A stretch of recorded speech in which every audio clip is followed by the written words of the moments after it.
Hello, I'm Anthony. Welcome to the Beginner's Guide to Halion 7.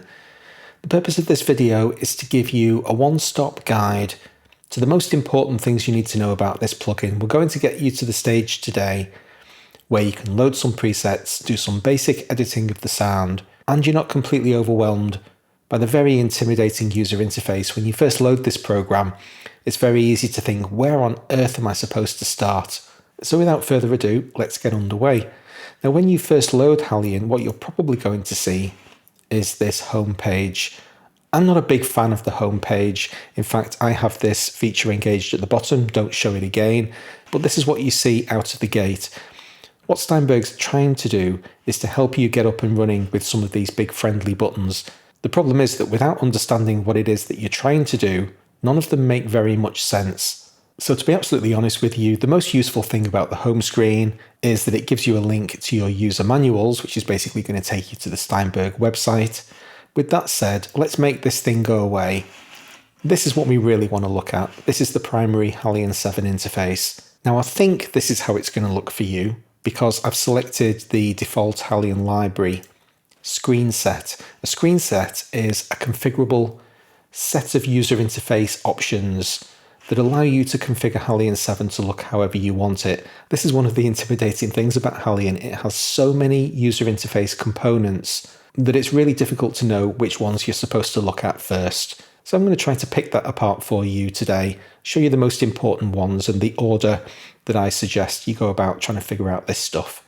Our first task today is to load a preset so that we can hear some sound out of it as soon as possible. In order to accomplish that, you're going to need access to the media bay. Now in this configuration of Halion 7, the media bay is down the right hand side and it lives inside something called a section.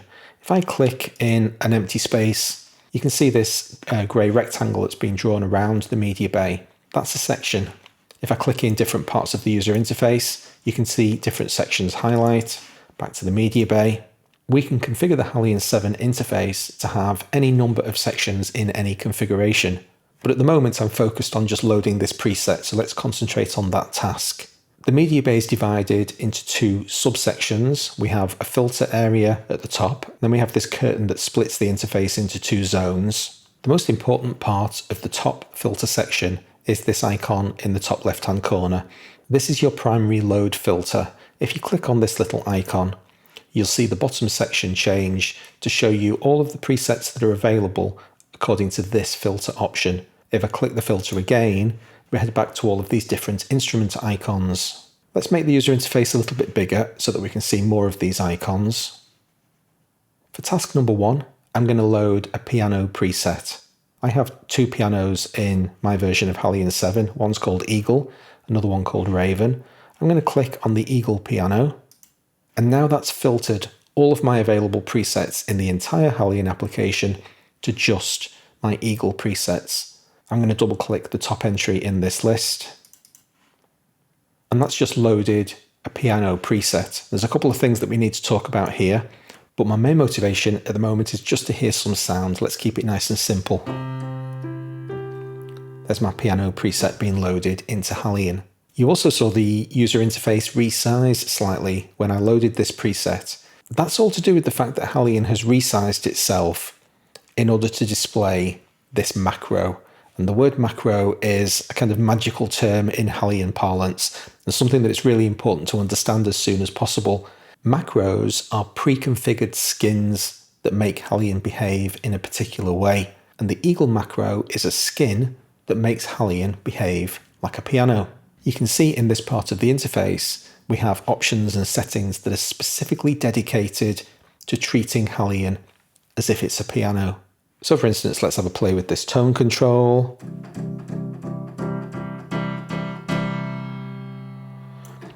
What I'm doing there is interacting with Halion via this middleman, via this macro. The macro settings are tailored to give me the most important things that I would want to do with a piano preset, but parent Halion isn't a piano plugin, it's a synthesizer workstation that's presenting this view to you to make it look as if it's a piano plugin. Behind the scenes, however, lies the core Halion engine, and I think it's going to be useful at this very early stage to have a look at some of that underlying stuff it's going to help you put the concept of macros in a little bit more context. In order to see what this piano preset really looks like, we need to find the program tree.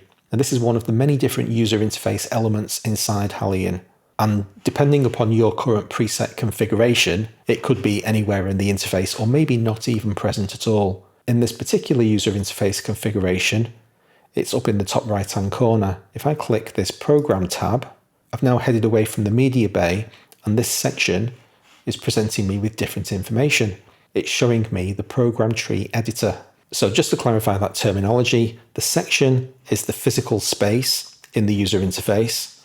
The editor is the functionality that lives inside that space. So at the moment we're looking at the program tree editor. If I jumped back over here, we'd be looking at the media bay editor. Let's get back to that program tree and have a look under the hood. So this is actually the preset. It's called A New Love. I'm going to right click on the top level node in this program tree, and I'm going to say expand the tree. What you see now, I'll make Halion a bit bigger so you can see just how extensive this program tree is. Just how many samples are involved in a single Eagle preset. It's absolutely vast. This is one preset that contains all these different samples. Now it's way beyond our simple remit of today to figure out how all of these samples actually interact. But essentially it's all about which key you're hitting, how hard you're hitting that key. Halion's going to intelligently choose which of these samples to play. You hear all of that stuff back as a completely seamless interface, and you just think you're listening to a piano. If I start collapsing this tree back up again, you'll see different categories of types of sample that can be played. A normal key, a sustained key. What happens when you let go of the key on the piano? You get that kind of curious release sound of the key being let go. That action has its own set of samples, and here they are, described as note off. You don't see any of that complexity when you load the preset. You just see a single, really easy to use interface, and you don't have to worry about this complexity. And this really speaks to the dual nature of Halion. Do you want to use it in easy mode, using the macros, or complicated mode by looking under the hood to see what's really going on? And we're going to have a quick glimpse at both of those things today, because I think it's useful to see both contexts in order to really understand what Halion is. Let's load a second preset. I'm going to head back over to my load menu. I'm going to reset my media bay filter by clicking on the filter icon. And this time I'm going to choose Anima. Anima is a different macro. It's a different skin that's applied over the top of Halion to present different functionality, because Anima makes Halion 7 behave like a wavetable synthesizer. And we don't need to worry too much today about what a wavetable synthesizer is. Let's just load the preset and have a look at it. So here's the Anima macro, the Anima skin that's been applied to the Halion 7 engine. And here's what the aggression preset sounds like. You see that black line that's strobing through this three-dimensional representation of all of these different waves that have been stacked on top of each other. So now we have a macro interface that's more appropriate to a wavetable synthesizer, and lots of stuff to dive into there. But if we jump over to the program tree and expand the tree, now we see a very different thing. We don't have that massive list of samples that we did when we were playing a piano preset. Instead of Halion storing and figuring out how to play hundreds of different samples, it uses a completely different method of generating its sound. It uses a wavetable zone. Think of a zone like an audio engine. It could be a subtractive synthesizer zone like you would get in a classic 70s synth. It could be a sampler zone. In this case, it's a wavetable zone. In addition to interacting with the macro, we can directly interact with the zone itself using a different editor called the Zone Editor. One of the headline tabs that you'll want to find as quickly as possible is the Edit tab. Now this Edit tab isn't an editor in its own right, it's actually a collection of other editors. This secondary collection of tabs that I'm clicking through now are actually all of the different editors for this preset. They've all been collected together and put inside this single area that's labeled Edit. And this is something that you're going to see with the default screen sets that come with Halion. So having selected the Edit tab and then headed into the Zone Editor, we're now able to see specific information about the wavetable synthesizer itself. So this is the beating heart of Halion. There's masses of information inside the zone editor. It has all of these different sections, all of which go together to make up that synthesis engine, that way of generating sound. So here are the two different views of Halion. Your internal, actual, real-world view through the edit screen and ultimately the zone editor, and the higher level, more friendly view, if anyone can describe wavetable synthesizers as being friendly, through the macro. Every time you load a preset, you're going to be choosing whether or not to use the friendly view or the more detailed view. The vast majority of the time, it's completely up to you. Very occasionally, however, the underlying engine is actually hidden from you. I'll show you an example of that now. I'll head back over to the media bay. This time I'm going to load a preset from a macro that you might not have. This is an expansion module, so the M guitar, M stands for Martin, it's an emulation of a Martin guitar. This is an optional add-on that you can install into Halion, and when you do so, it simply presents itself as a brand new macro icon. So if I load the M guitar macro, here's the view of the Martin guitar with lots of options appropriate to playing an acoustic guitar. Quick demo of the guitar. But if I head over to the edit page, it's blank. The underlying Halion editor for the M guitar macro is locked. If we have a look at it in the program tree, you can see this little lock symbol saying you can't directly edit the underlying engine, so you don't always have access to it. You always have access to one of these two, but depending on the specific preset that you're loading, you're not sure what you're going to get until you load it and figure it out. Let's have a quick look at a preset that has a zone editor, but no macro. How can it not have a macro, you might think? Well, you don't have to have a skin. You can just use the underlying engine. If I go to the HAL Factory library and I'll load this top entry, the choir, this preset's built directly using the Halion engine. So here it is. And you can see that it's based on samples. I can actually click this sample. That's one of the samples in this choir preset. But when we jump over to the macro, it's blank. There is no skin, there is no macro. This is Halion just directly using the engine itself to generate all of its preset sounds. And we can confirm that by looking at the program tree, right click on the top node and expand it. And here are all of the samples that collected together to make that preset. The final preset example I'm going to give you today is one that uses multiple different types of synth engines to make one composite sound.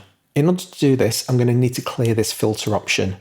If I select the all option instead, just gives me all of the presets. And now I can do a text search, and I'm looking for the hexagon preset. And here it is. Let's double click it. Now at first sight, you might think, hang on a minute, I've seen that before. That's the Anima macro. This is a wavetable preset. Well, that's not the whole truth. This is what the preset sounds like.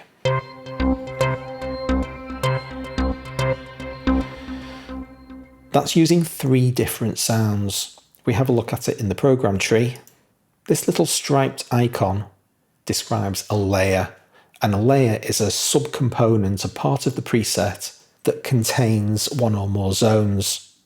But each layer is completely independent. This preset has 3 of them.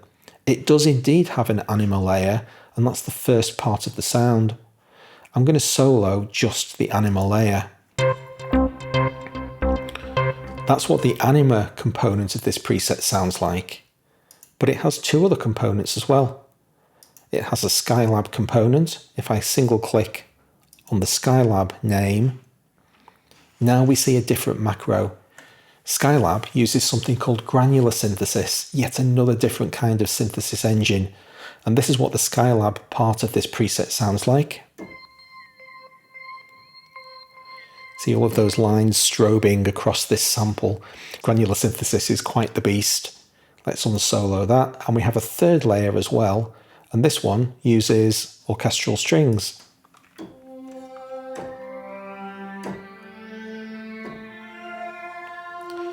Add all those 3 sounds together. And you get the overall composite effect. So let's combine some of those terms together. We've used 3 layers. Each of those layers uses a different synthesis engine. You can actually combine multiple different kinds of synthesis engines inside a single layer, but it's going to become increasingly complicated if you do stuff like that. So we've got these 3 different synth engines all adding together to make one composite output sound. That single output sound is called a program. So what you're hearing there is the hexagon program that lives inside a program tree. I've made a full Halion tutorial series. It's over 30 episodes long. I'll put some links down below if you want to go and check that out. Just before we finish today, I'm going to make one tiny edit to the preset that we currently have loaded. So I'm going to head into the Anima layer and I'm going to change one single feature of this sound. From inside the zone, I'm going to head into the filter section, play a note. I'm going to change the filter cutoff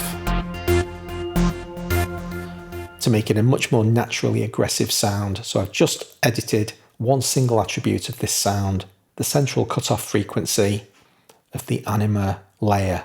There are multiple different ways to save presets. There are multiple different ways to do almost everything in Halion. As your experience of using the application increases, you're going to learn the best way to do these things. But let's just save the program. If you want to see exactly on your system where you're about to save this file, you can jump over to the file system view, which will give you a full path of the file that's about to be stored. But basically the media bay will default to a sensible location on your documents drive. And we can call this hexagon 2 and say OK. Now if I head over to my load menu, there's hexagon 2, and I can reload that preset and carry on editing whenever I want. And that'll do us for today. Hope you've enjoyed this video. Please hit like if you did. Don't forget to check out my other content if you want to learn a lot more about Halion 7. I'll see you again. Thanks very much.